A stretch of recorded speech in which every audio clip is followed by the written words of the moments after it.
Good afternoon, everyone. Thank you so much for joining us today on this lovely Saturday. My name is Daniela, and I'm the Associate Consultant with TC Global. And today we have an amazing panel on the future of work, fluid workforce, where we'll be discussing about engagement and well-being. Where we'll be talking about some of the big trends that we need to keep our eyes on and that could directly impact our lives in the future.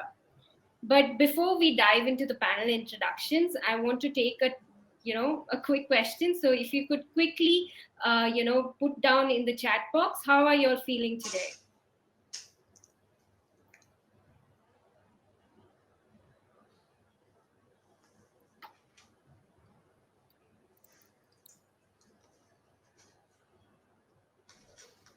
Awesome.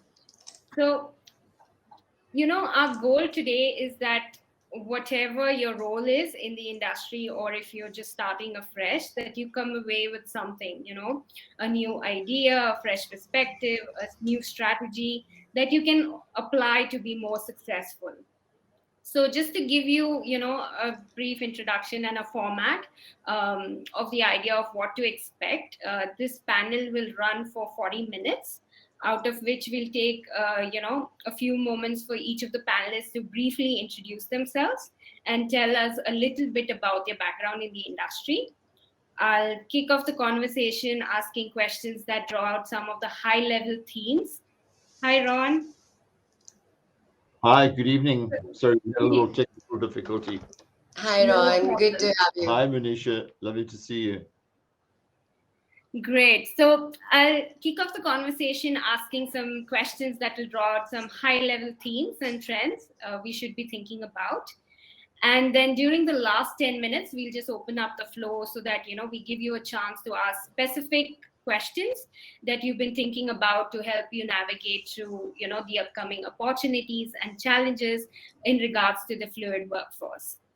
So let's get started with the panel introduction. Would you like to go ahead, Ron? Well, namaste. Lovely to be with you. My name's Ron McGlucky. I'm consultant at TC Global. My background is probably largely international. I've worked internationally in, I guess, the organization development, leadership development, learning and development fields.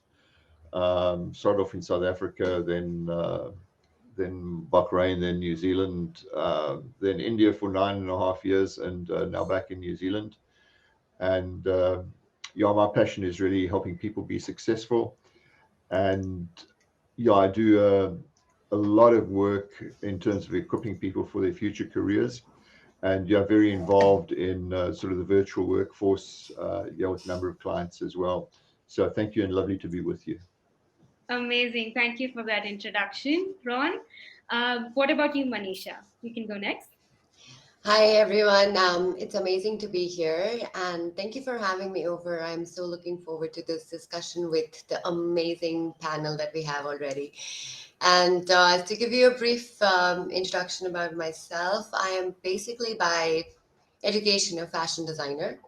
But I moved more into innovation design, where we do packaging and dispensing systems for North America, Europe, in cosmetics, pharmaceuticals, and basically everything that you can package and that can be patented. So I love inventing new things in my job. That's what we do throughout the day, and it's a stressful job. So well-being was, of course, another offshoot of it. So I have another company which deals with wellness. So it deals with anything from mind wellness to your health wellness to your soul wellness, so from spirituality to physical workouts to meditations or just habit stacking, anything that you can think of. So these are the two companies that I have, and very fulfilling job I have. So yes, I'm I can glad to be totally here. imagine you've covered all aspects of the circle.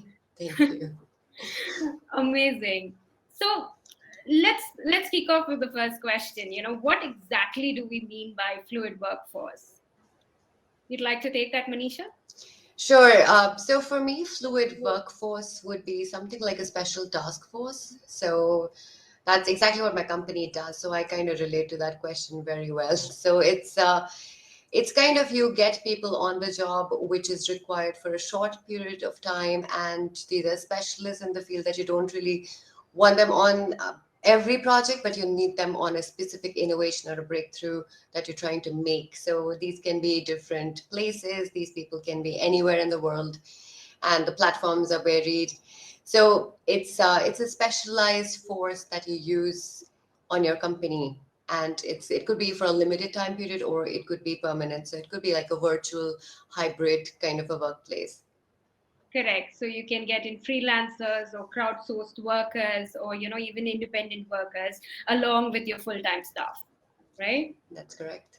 In fact, there was a recent survey that said almost 80% of the organizations globally are doing this, hybrid work style now.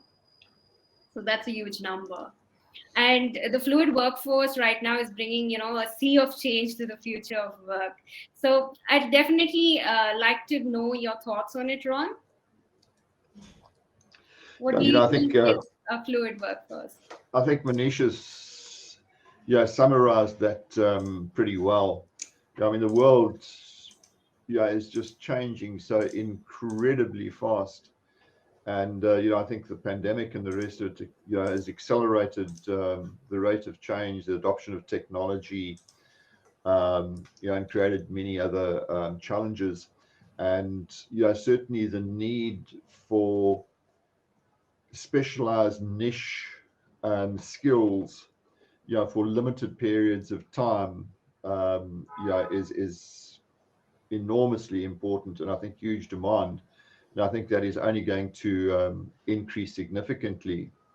I think we also need to sort of view the fluid workforce, from the perspective of the workforce, itself, Yeah, because I think that is, creating a completely new and very disrupted view of what we used to call employment. The jobs, I'm going to go to uni and I'm going to go and get a job with one employer and, be there for the next 5 years. I think those days, if not gone, are rapidly coming to an end. So, I think it's also a fantastic opportunity for people to,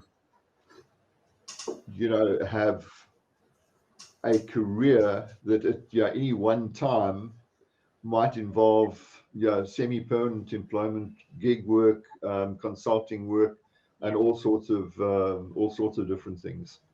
So I think that's sort of the other side of it. Exactly. And right now, I think a lot of employees are also demanding that kind of variety and flexibility in their work, right? As compared to earlier. So, the organizations have to adapt to this new normal. So, what exactly do you think the industry is looking for right now? How important, of course, technical skills are important, but how about soft skills? Like you find these new terms coming up, like emotional intelligence, collaboration, growth mindset. So are these equally important in today's world? Like, are these more sought after by industries right now? You'd like to Who would take you that, like? Ron? You can. Okay.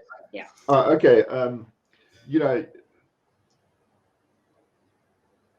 what a lot of, I think, organizations are doing now with the fluid workforce, is also, apart from the technical skills, which are critical, also, the cliche hiring on attitude. Yeah. Um, so, apart from that, I think, the skills that are absolutely critical. A new one that's coming up is, the whole idea of cultural intelligence, where an individual, I think, as Manisha was saying, an individual could be working across, at any one time, could be working across any 3, 4, 5, 6 countries. And I think every culture has its own nuances, its own particular peculiarities of communication, of gestures, and all the rest of it. So I think a fluid worker needs to be, as I say, culturally sensitive. I think the other things that are really critical: incredibly nimble, agile, flexible, really well organized. Just being able to deal with an incredible diversity of situations, diversity of options. And I think the whole attitude of anything's possible, miracles just take a little bit longer, I guess. So those would be some of the things that sort of come to mind for me very rapidly. Correct. What about you, Manisha? What's your take on it? Yeah, so basically, what I think right now, right after or in between this pandemic that we have, I think what every industry, anyways, look for, or what is very clear, is a breakthrough innovation, Yeah. right? So it doesn't have to be like a design company. It actually is every company is looking for something new that they want to do. And to do something new, I mean, example would be the Instagram Reels or TikTok. So that's like a breakthrough innovation in that category, which cannot be done with the same set of attitude which you had from 9 to 5 job people. So what you need is fresh thinking. You do need a fresh mindset. You don't want to be micromanaging people. And so for that to happen, you need people who are driven by themselves. And you also need people who can be curious, can be creative. So fluid workforce can only work if you have people of the right mindset on the job to do it. So in case you have to make sure that people are still logging in on time and trying to deliver things on time, and when you're not in the same location, that is just not possible, and that's not going to work.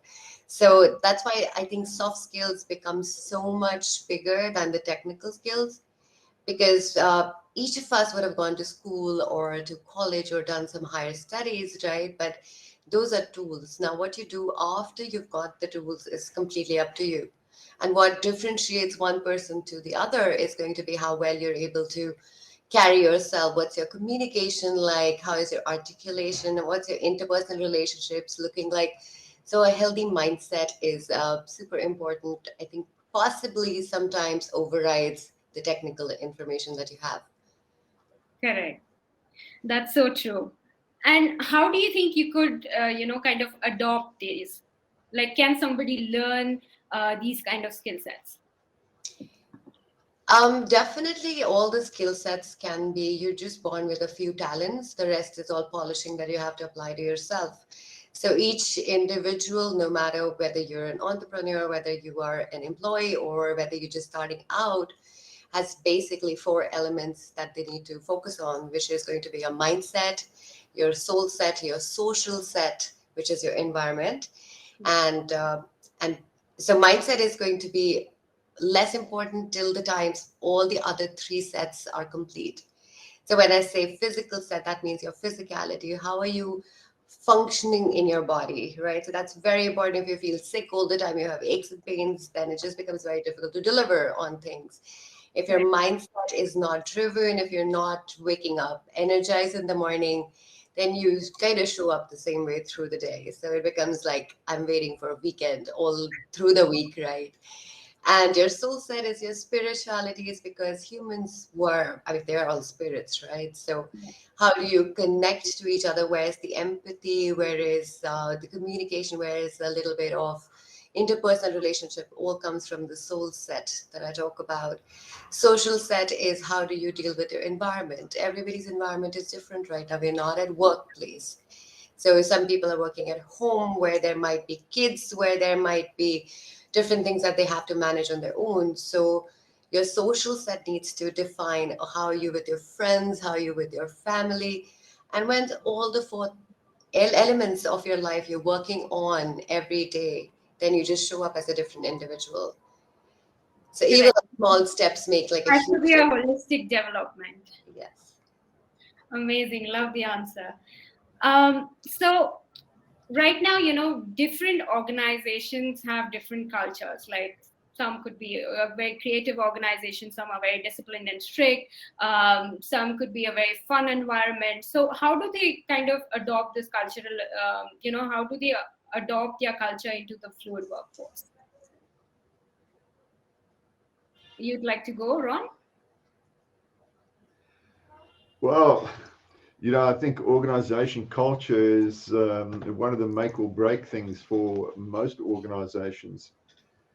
And unless an organization can create a culture, that is, if I can, how do I, and fluid worker friendly, a culture that's characterized, I guess, by innovation, because the fluid worker wants to be involved, in innovation, a huge amount of, respect for the individual, a lot of focus on collaboration, between people, especially having the technology to do it.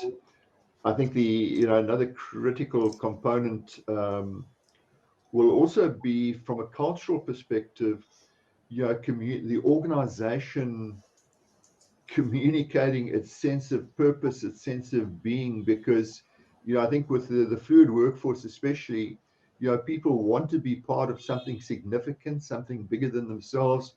I don't think that's just a millennial thing or a Gen Z thing. Correct. So creating a culture where that can happen. I think also a culture of very positive, I guess, reward recognition. I'm not just talking financial. People want to be valued. People want to be appreciated.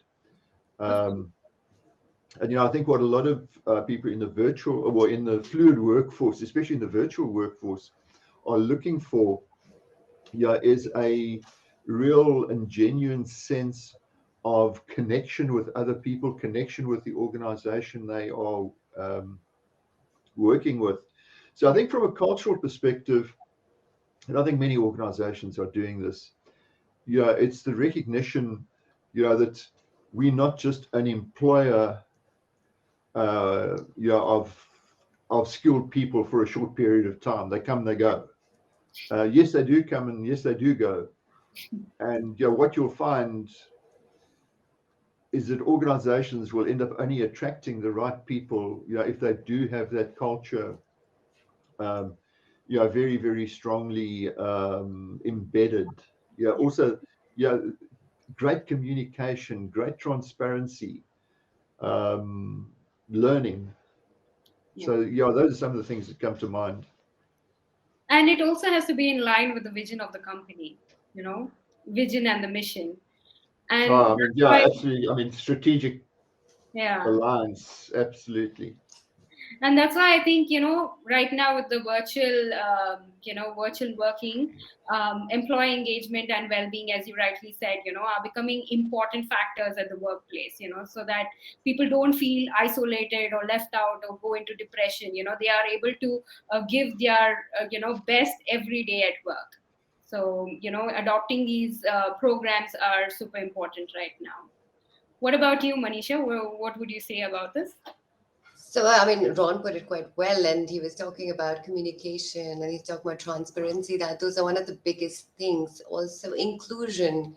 So, when you're working remotely, you're not in the same vicinity, then how do you feel included in something that you're working together? So, because everybody's working in a silo, and that's never going to be a very great idea for a productive or a new innovation, because one brain cannot do everything.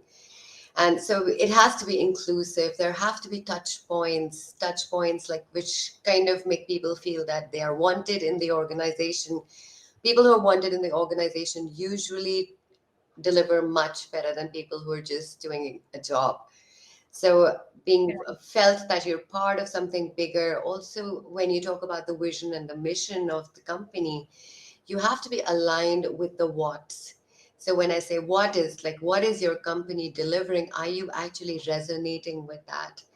So if you're suppose working in a sustainability environment and you have no care in the world to be a little bit sustainable, then you're never going to put in 100%. But if you are into sustainability, you feel very strongly about it, you will pick a company that has the same what as you do.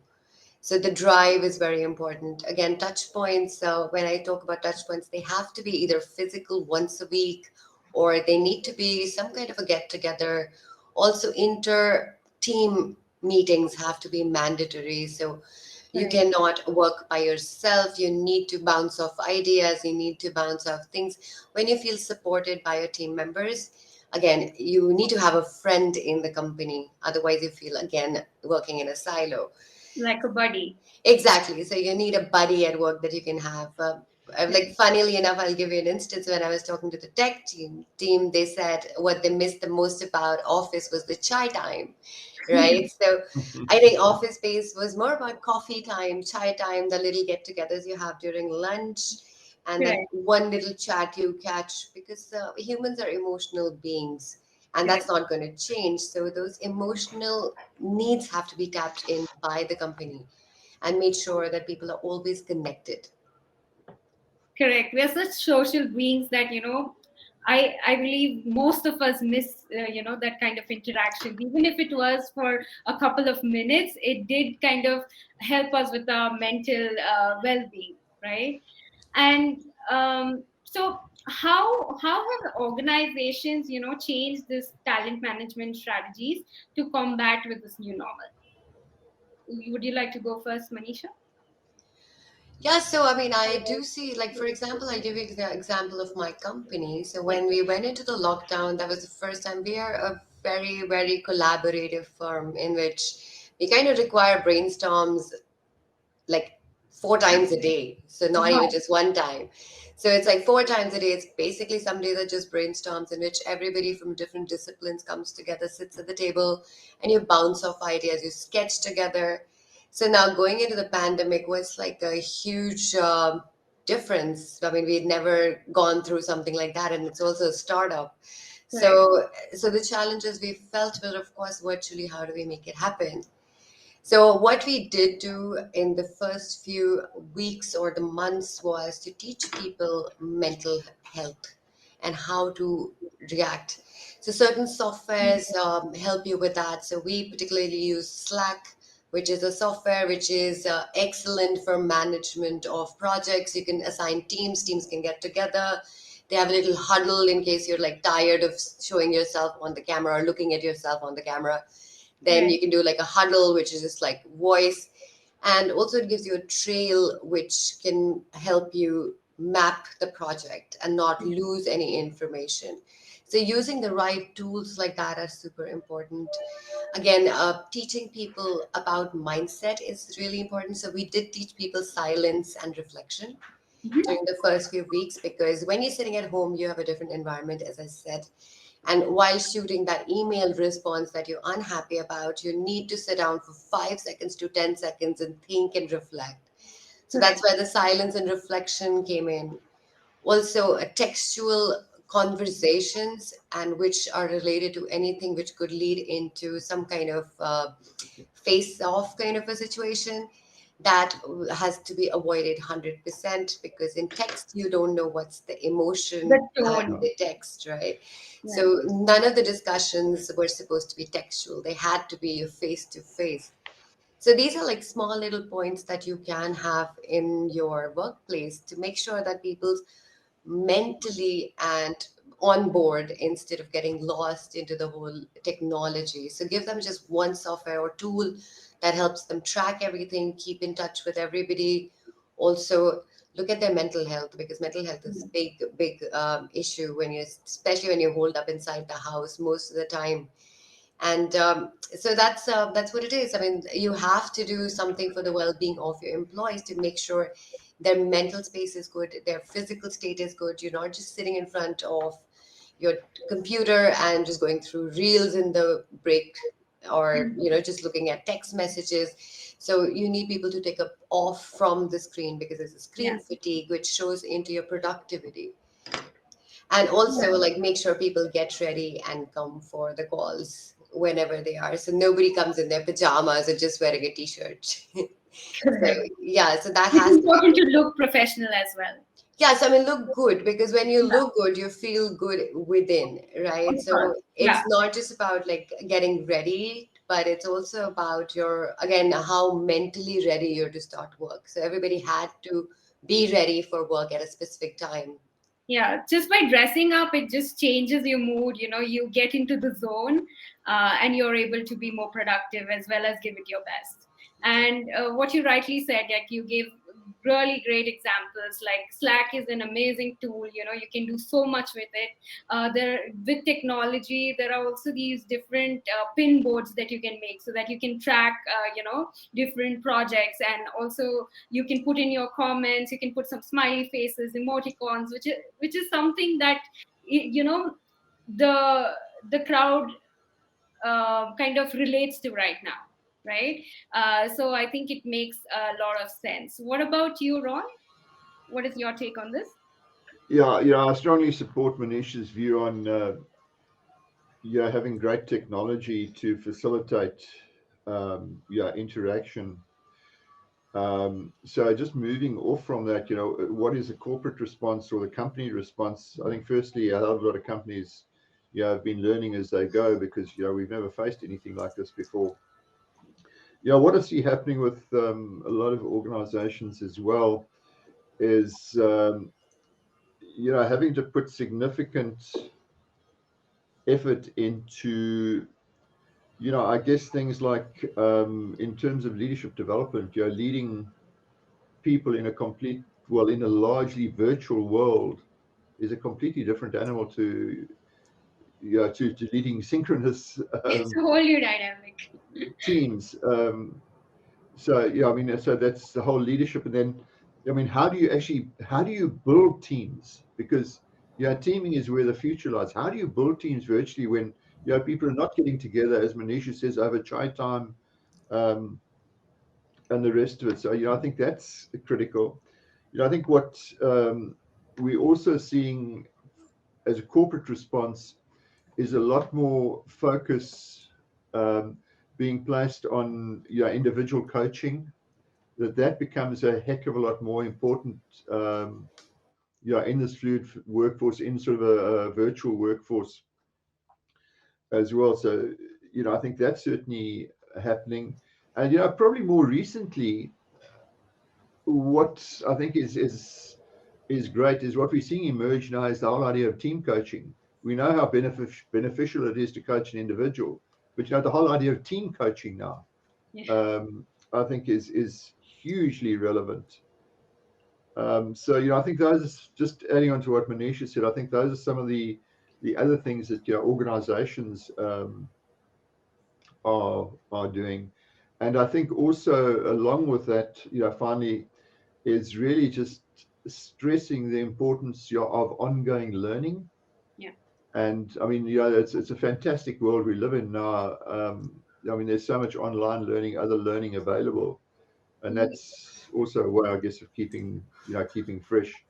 And I really want to just, I think, support Manisha very strongly. On organizations have just got to focus on the well-being of their people. If they don't, they're dead. Yeah, we almost have knowledge at our fingertips. Like you name it, you can just ask Google and you would find it. So definitely. I mean, some of the other things that I've seen companies adopt is, they have a lot of virtual sessions. Like maybe they would celebrate Halloween, like a virtual Halloween celebration, or, they could do a virtual lunch just to kind of get to know each other, or they could have like a story time session. This kind of breaks that kind of, business culture, and then it also gets in fun into the workplace. So with our next question, with social media influencers impacting our everyday life, we can how do we protect ourselves against this? Because as you can see on Instagram, or even if you see Facebook, we see perfect lives, right? Perfect professional lives. Then you start comparing yourself to random strangers on the internet, and you also have that kind of performance pressure, right, because of this. So how do we tackle this? How do we get ahead of this? What would you like to say, Manisha? I mean, social media is there as a tool. As I said, a tool is how you use it. Correct. So Google is a tool. You don't start Googling medications and illnesses, right? So because then you don't need doctors. So every tool has its uses, pros and cons. So social media is amazing if you look at it as a research source. So you can do a lot of research, you can get motivated, you can get a lot of creative ideas because now you have brains of millions of people working to give you ideas.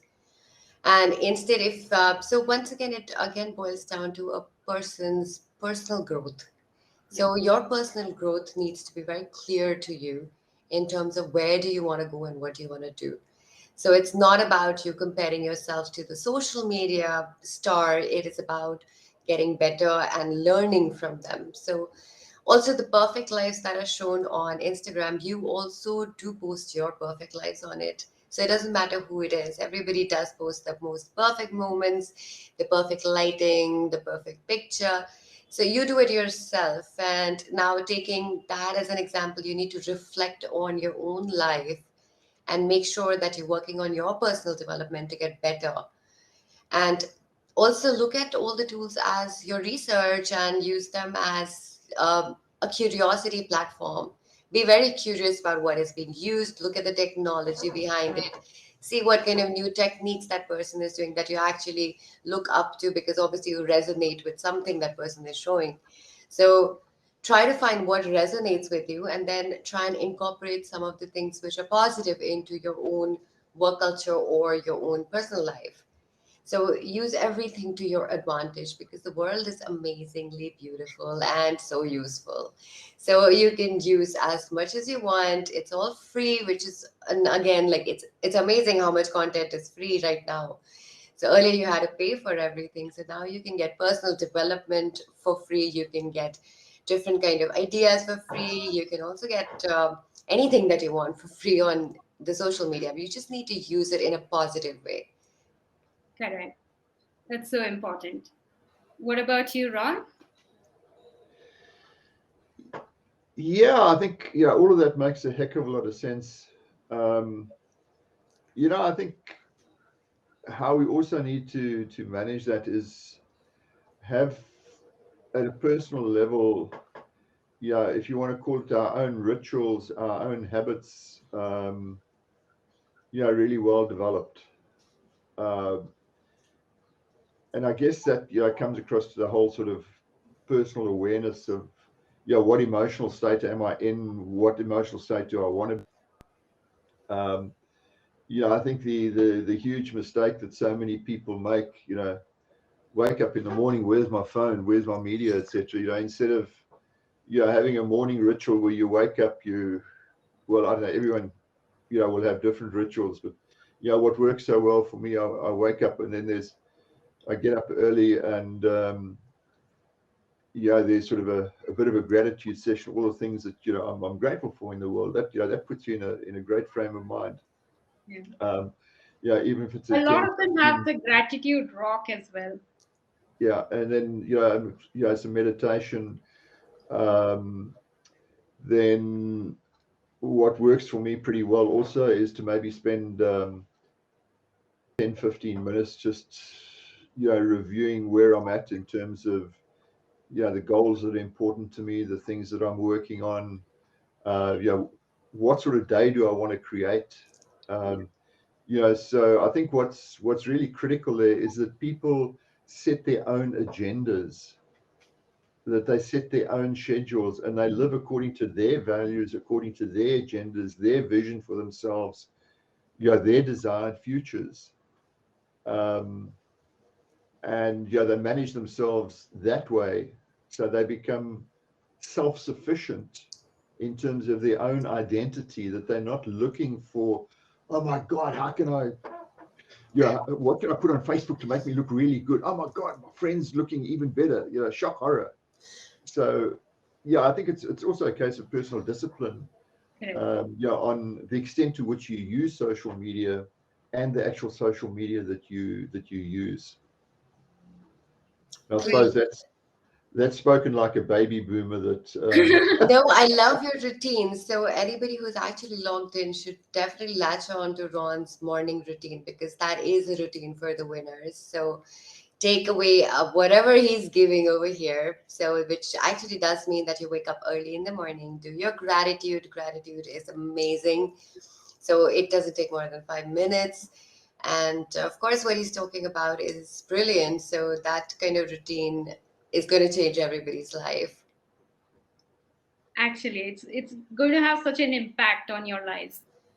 So we are almost to the end of our session. So if you have any questions, please note it down in the chat box, and I would be happy to ask the panel. But in the meantime, what is the main message that you would like to give to our audience? Let's go with you, Ron.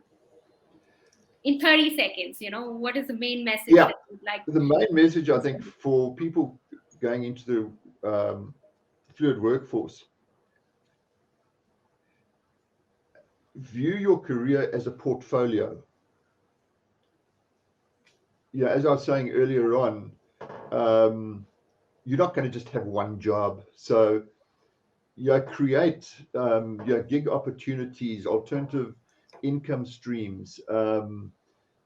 So your career will actually consist of a number of different opportunities that all come together in what we used to call a career, which was with one organization. I think those days are coming to an end very rapidly. Amazing. Thank you for that. Manisha, you can go next. So, parting words would basically be firstly find what is your vision for your life. So, first understand what resonates with you. What is something that fuels you, makes you want to get up in the morning and gives you energy to want to like put in 100 hours, even if you have 24 hours, right, in a day. So, what is that one area that really kind of resonates with your personality, with something that you want to do as much research as you can. So now it's not about physical boundaries, it's not about where the job is. Research like crazy, find the company that resonates with your what, and then go ahead and apply for that. You will be happy and you will do really well in that job when you find your perfect job and you're kind of visioning already doing really great at it. Wonderful. Amazing. So just to summarize, all of our conversation. So in today's day and age, I think organizations need to be agile and to thrive and have a fluid workforce which can help them to do so. And but this will require that they make some dramatic changes to their talent management strategy, which includes fluid assets into their mainstream capabilities, shift the recruitment and retention operating model towards well-being and engagement, so as to build a balance and build a culture where permanent as well as fluid workers feel equally valued and can work as blended team, leveraging their respective capabilities and skill sets effectively. So, with this, I'd like to conclude by thanking all of our panelists. Thank you so much, Manisha and Ron, for your excellent insights into the questions that were raised. And thank you, our lovely audience, for being with us through this panel discussion. Our next session would be You Ask, We Answer. It's a great chance for you to ask all your burning questions about your global ed journey and about studying abroad. So you can just drop out of the session and go to the sessions tab on the left hand side of your screen and click on You Ask, We Answer. Thank you so much, guys.